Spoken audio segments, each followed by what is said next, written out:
Praise the Lord. April 13వ తేదీ 2026.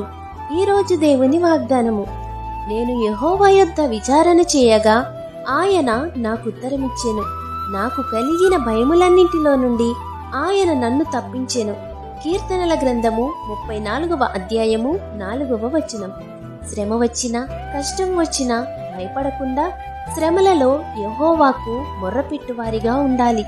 మనస్ఫూర్తిగా సందేహం లేకుండా ప్రార్థించు వారిగా ఉండాలి. ఆయన అడుగు వాటికంటే ఊహించు వాటికంటే అత్యధికముగా నీ పట్ల అద్భుతం చేస్తారు. కాబట్టి మానక ప్రతిరోజు ప్రార్థించు వారిగా మీరుండాలని ఆశిస్తూ ఈ దిన వాగ్దానం మీ జీవితంలో నెరవేరాలని కోరుకుంటూ దేవుని సువార్త పరిచర్యలో మీ సహోదరి. Amen. God bless you. Download ShareChat.